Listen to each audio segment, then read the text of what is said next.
Good morning मेरे प्यारे बच्चों। आप सभी को मेरा प्यार भरा नमस्कार और रामनवमी की आपको हार्दिक शुभकामनाएं। जय माता दी बच्चों, राधे राधे। चलिए आज के सेशन में हम लोग 9 अप्रैल की करंट अफेयर्स पढ़ेंगे। आज तारीख 10 है, कल की यानी कि 9 अप्रैल की करंट अफेयर्स पढ़ेंगे। लेकिन बच्चों इससे पहले 9 अप्रैल की करंट अफेयर्स को पढ़ने से पहले हम लोग क्या करेंगे, 8 अप्रैल की करंट अफेयर्स को एक बार क्या करेंगे, रिवाइज करेंगे। ठीक है, डेली की तरह क्या करेंगे, नया अपडेट लाने से पहले हम पुराना अपडेट यानी कि जो पुरानी हमारी क्लास हो चुकी है उस क्लास को रिवाइज करने के बाद ही नया अपडेट दिखाएंगे। ठीक है जी बच्चों, फर्स्ट क्वेश्चन है, देखिए मैंने बनाने हिसाब से कुछ आंसर बना दिया है कि रसिया को सस्पेंड कर दिया गया है ह्यूमन राइट काउंसिल से बाय यूएन असेंबली के द्वारा अप्रैल 2022 में। ठीक है बच्चों, अप्रैल 2022 में यूएन असेंबली के द्वारा ह्यूमन राइट्स काउंसिल से रसिया को सस्पेंड कर दिया गया है। किसको बच्चों कर दिया गया है, रशिया को। ठीक है, तो रशिया को सस्पेंड कर दिया गया है ह्यूमन राइट काउंसिल से बाय यूएन असेंबली के द्वारा। ठीक है, अप्रैल 2022 में। नेक्स्ट है,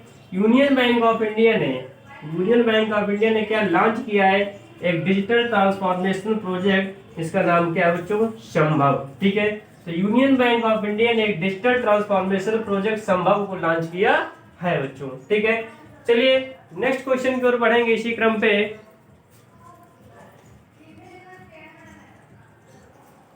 बच्चों next question, reserve bank of India ने डिजिटल बैंकिंग यूनिट्स की स्थापना पर दिशा निर्देश जारी किए हैं। यदि क्वेश्चन आ जाता है कि किस नियामक एजेंसी ने डिजिटल बैंकिंग यूनिट्स की स्थापना पर दिशा निर्देश जारी किए हैं बच्चों, किसने किए हैं, रिजर्व बैंक ऑफ इंडिया यानी कि आरबीआई ने। ठीक है, नेक्स्ट क्वेश्चन है, हीरोज ऑफ 1971 जो किताब है इसको रिलीज किया गया है किस केंद्रीय मंत्री के द्वारा, ये बच्चों किया गया है भारत के रक्षा मंत्री राजनाथ सिंह के द्वारा। भारत के रक्षा मंत्री राजनाथ सिंह के द्वारा हीरोज ऑफ 1971 बुक का क्या किया गया है, रिलीज किया गया है। ठीक है, तो रिजर्व बैंक ऑफ इंडिया ने डिजिटल बैंकिंग यूनिट्स की स्थापना पर दिशा निर्देश जारी किए हैं। वहीं हीरोज ऑफ 1971 जो बुक रिलीज की गई है ये रक्षा मंत्री राजनाथ सिंह के द्वारा बच्चों रिलीज की गई है। चलिए नेक्स्ट क्वेश्चन बढ़ेंगे जी बच्चों, सत्यपाल मलिक एंड एएस दुलत को वर्ष 2021 और 20 के लिए संत नामदेव पुरस्कार से सम्मानित किया गया है बच्चों। ठीक है, यदि पेपर में क्वेश्चन आ जाता है कि वर्ष 2021 और 2020 के लिए संत नामदेव पुरस्कार से किसे सम्मानित किया गया है, सत्यपाल मलिक को और एएस दुलत को बच्चों क्या किया गया है, सम्मानित किया गया है। सर सत्यपाल मलिक कौन है, सत्यपाल मलिक जो है मेघालय के गवर्नर है, मेघालय के राज्यपाल सत्यपाल मलिक।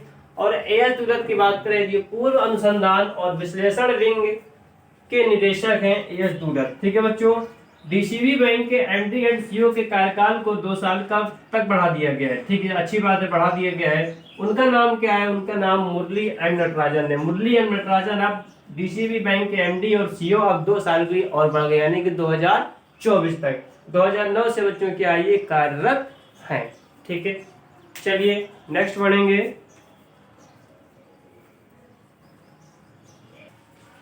ओ मेरे प्यारे बच्चों, क्वेश्चन नंबर 7 कह रहा है कि आर्मी ऑर्डिनेंस कॉर्प्स ने अपने स्थापना दिवस की कौन सी वर्षगांठ मनाई है।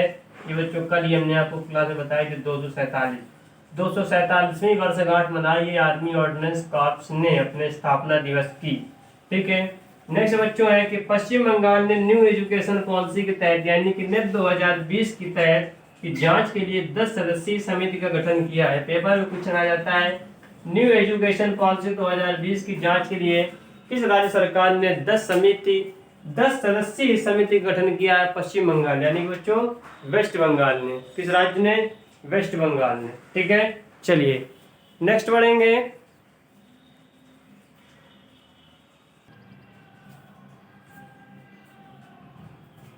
World bank and Asian infrastructure investment bank Gujarat के मिशन स्कूल ऑफ एक्सीलेंस परियोजना के लिए 7500 करोड़ रुपए का ऋण प्रदान करेगा। पेपर यदि क्वेश्चन आ जाता है कि वर्ल्ड बैंक और एशियन इंफ्रास्ट्रक्चर इन्वेस्टमेंट बैंक ने किस राज्य के मिशन स्कूल ऑफ एक्सीलेंस परियोजना के लिए 7500 करोड़ का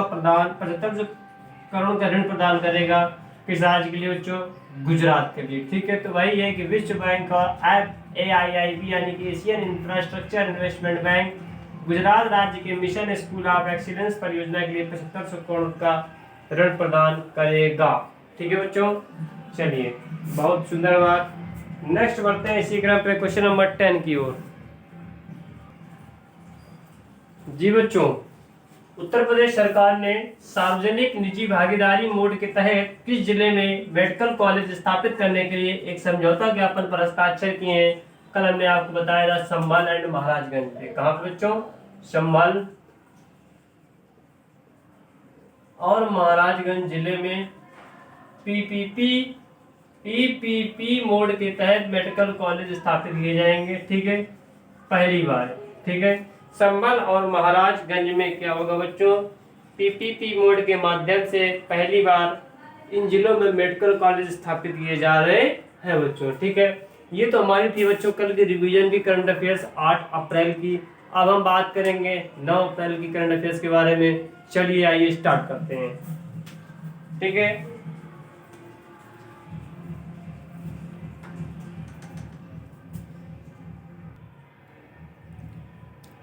ये रीड करें बच्चों क्वेश्चन।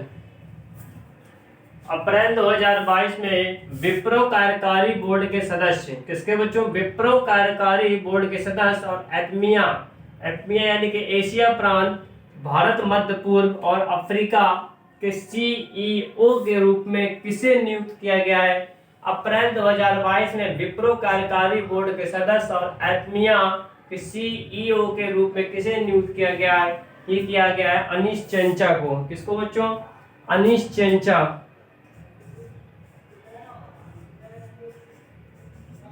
अनीश चंचा को क्या किया गया है बच्चों? नियुक्त किया गया है। ठीक है, विप्रो कार्यकारी बोर्ड के सदस्य के बारे में बात करें कि इसकी स्थापना किसके द्वारा की गई थी? इसकी स्थापना की गई थी MH Hasam Premji. MH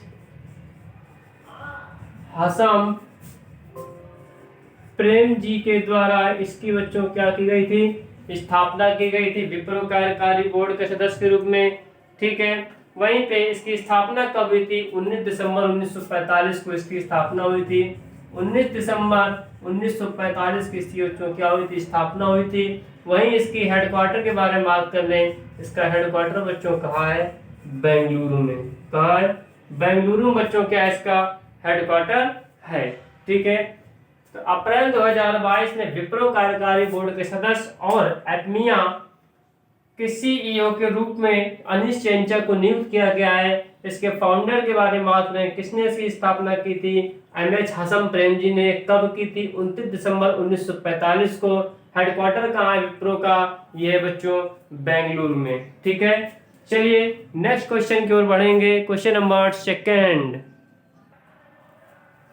question number second, केंद्र सरकार ने किस योजना को मार्च 2023 तक बढ़ा दिया, यानी कि 1 साल तक बढ़ा दिया है? कौन सी योजना है बच्चों? इस योजना का नाम है अटल इनोवेशन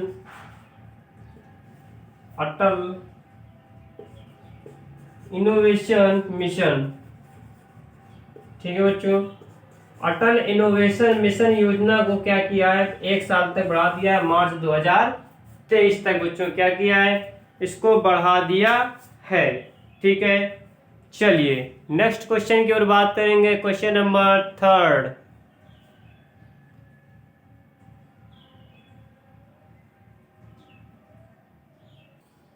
जी बच्चों, क्वेश्चन नंबर 3 को जरा रीड करें फिर बताएं। विच कंट्री, कौन से देश ने has successfully launched a new earth observation satellite Gaofen 3 on 7 अप्रैल 2022। 7 अप्रैल 2022 को किस देश ने, किस कंट्री ने न्यू ऑब्जर्वेशन सैटेलाइट को सक्सेसफुली लॉन्च किया है?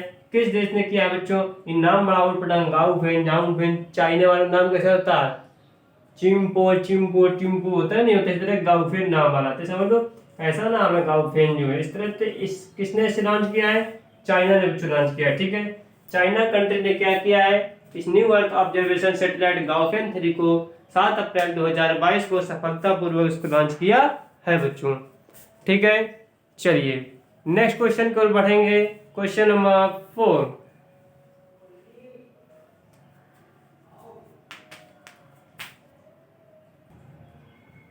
जी सर, क्वेश्चन नंबर 4 पढ़ेंगे। जी सर पढ़ेंगे।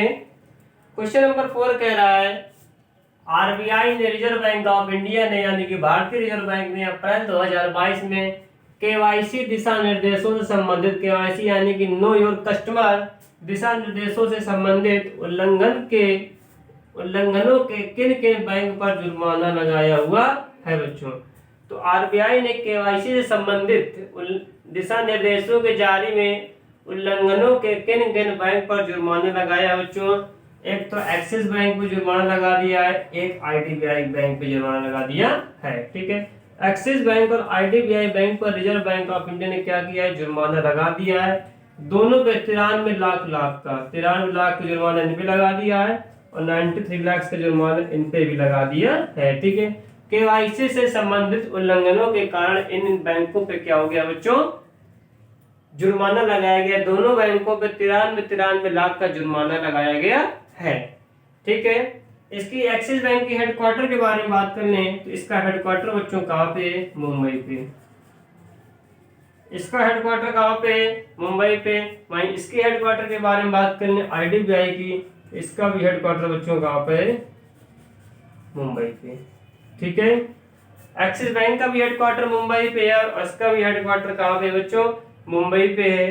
ठीक है, एमडी और सीईओ के बारे में बात कर लें, इसके एमडी और सीईओ, इसके एमडी और सीईओ है अमिताभ चौधरी। कौन है बच्चों, अमिताभ चौधरी। वहीं एक्सिस बैंक के बारे में, सॉरी आईडीबीआई के बारे में बात करने, वो है राकेश शर्मा। इसके बारे में बात कर लें, एमडी कौन है, इसकी एमडी कौन है बच्चों, राकेश शर्मा। ठीक है, समझ में आ गया। तो केवाईसी दिशा निर्देशों से संबंधित आरबीआई ने एक्सिस बैंक और आईडीबीआई बैंक पर जुर्माना लगाया है। दोनों बैंक में 93 लाख का जुर्माना लगाया है। दोनों बैंक के हेडक्वार्टर के बारे में बात कर ले, दोनों बैंकों के हेडक्वार्टर कहाँ पे, मुंबई पे। एक्सिस बैंक के एमडी और सीईओ कौन है, अमिताभ चौधरी हैं। और वहीं पे आईडीबीआई बैंक के सीईओ कौन है बच्चों, राकेश शर्मा हैं। ठीक है, बहुत बढ़िया, बहुत शानदार क्वेश्चन सर। जी बच्चों, अब नेक्स्ट क्वेश्चन की ओर बढ़ेंगे। Question number 5।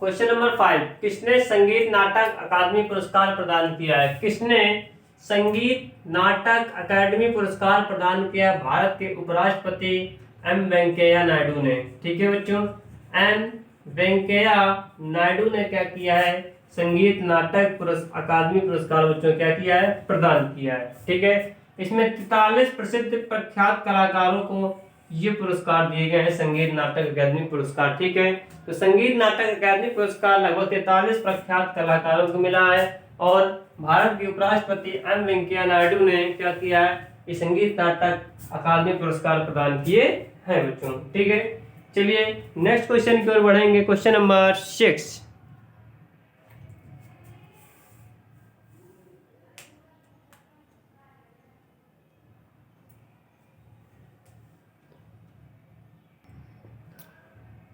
जी बच्चों पढ़ें, एग्जाम पॉइंट ऑफ व्यू से बहुत ही महत्वपूर्ण क्वेश्चन है। यूआईडीएआई यानी कि unique identification authority of India ने अप्रैल 2022 में पोर्टल विकसित करने के लिए मीटी और इसरो के साथ एक समझौता ज्ञापन पर हस्ताक्षर किए हैं। तो यूआईडीएआई ने अप्रैल 2022 में भुवन आधार पोर्टल,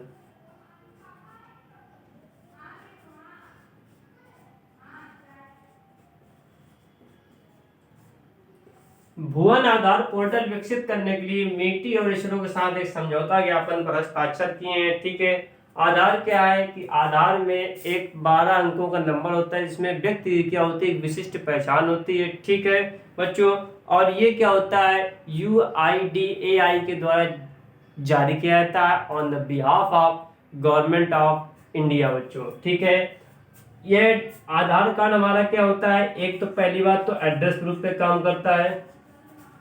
आधार हमारा जो होता है बच्चों एड्रेस प्रूफ पे काम करता है। दूसरी चीज क्या होता है, डेट ऑफ बर्थ प्रूफ पे भी काम करता है बच्चों। ठीक है, आधार हमारा डेट ऑफ बर्थ को भी प्रूव करता है, ठीक है, डेट ऑफ बर्थ डॉक्यूमेंट्स को भी प्रूव करता है और एड्रेस प्रूफ डॉक्यूमेंट्स भी होता है बच्चों। आधार में होता क्या है, 12 अंकों क्या होता है, नंबर होता है, ठीक, जिसमें क्या होती है, हर व्यक्ति की एक अपना एक अलग आइडेंटिफिकेशन नंबर होता है जो कि UIDAI के द्वारा जारी किया जाता है on the behalf of government of India बच्चों, ठीक है, ओके।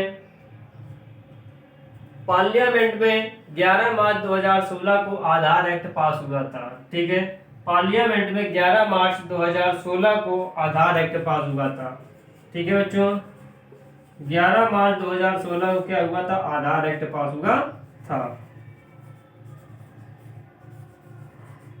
ये बच्चों को समझ में आया कि नहीं आया, ठीक है। स्थापना इसकी कब हुई, हेडक्वार्टर के बारे में बात कर लेते हैं। इसका हेडक्वार्टर कहाँ पे बच्चों, हेडक्वार्टर इसका कहाँ पे, न्यू दिल्ली, ठीक है। UIDAI का हेडक्वार्टर कहाँ पे बच्चों, न्यू दिल्ली पे। इसके चेयरमैन कौन है, अध्यक्ष कौन है, जे सत्यनारायण, ठीक है। चेयरमैन के बारे में बात कर लें,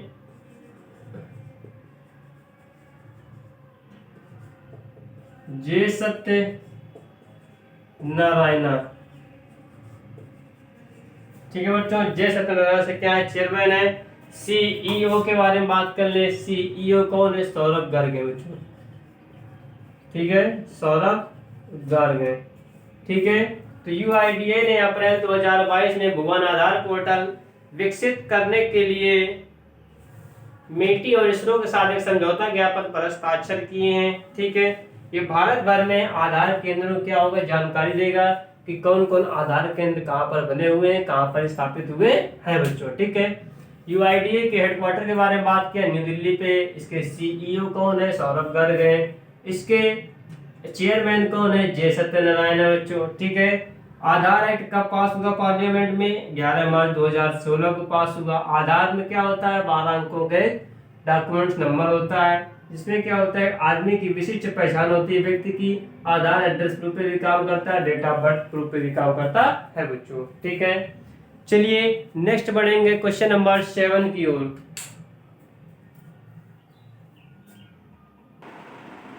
जी बच्चों, world photo press of the year 2022 किसने जीता है, world photo press of the year 2022 किसने जीता है, कमलूफ रेसिडेंशियल स्कूल ने, ठीक है बच्चों, कमलूफ रेसिडेंशियल स्कूल। तो कमलूफ रेसिडेंशियल स्कूल ने world photo press of the year क्या किया बच्चों, जीता है, ठीक है। 2022 का वर्ल्ड फोटो प्रेस जीता है किसने, कमलूफ रेसिडेंशियल स्कूल ने बच्चों, ठीक है। वेरी गुड सर, जी sir. Exam point of view से बहुत ही महत्वपूर्ण क्वेश्चन है, बताइए बच्चों कि world press photo of the year 2022 का विजेता कौन है, तो कमलूफ रेसिडेंशियल स्कूल है बच्चों, ठीक है, इनको मिला हुआ है। नेक्स्ट क्वेश्चन नंबर 8, PM मुद्रा योजना अपनी कौन सी वर्षगांठ मना रहा है, PM मुद्रा योजना को 7 साल पूरे होने हो गए, ठीक है। PM मुद्रा योजना को 7 साल पूरे हो गए और इस योजना को प्रधानमंत्री द्वारा 8 अप्रैल 2015 को लागू किया गया था, ठीक है बच्चों, 8 अप्रैल 2015 को प्रधानमंत्री नरेंद्र मोदी द्वारा इस योजना को लागू किया गया था बच्चों, ठीक है। तो प्रधानमंत्री मुद्रा योजना अपनी 7वीं वर्षगांठ मना रहा है बच्चों, ठीक है। चलिए नेक्स्ट क्वेश्चन की ओर बढ़ेंगे, क्वेश्चन नंबर 9। जी बच्चों, पहली हिंदी नॉवेल जिसको इंटरनेशनल बुकर प्राइज में शॉर्टलिस्ट किया गया है, पहली हिंदी नॉवेल जिसको इंटरनेशनल बुकर प्राइज में शॉर्टलिस्ट किया गया है, टॉम ऑफ सैंड। कौन सी बच्चों, Tom of sand Hindi novel है जिसको इंटरनेशनल बुकर प्राइज में शॉर्टलिस्ट किया गया है। जी सर, बहुत बढ़िया, बहुत समझ में आया, बहुत शानदार सर। जी बच्चों, आएगा, बिल्कुल आएगा समझ में, क्यों नहीं आएगा, ठीक है। तो पहली Hindi novel Tom of sand है जिसको इंटरनेशनल बुकर प्राइज में शॉर्ट लिस्ट किया गया है। ठीक है, नेक्स्ट क्वेश्चन है क्वेश्चन नंबर 10।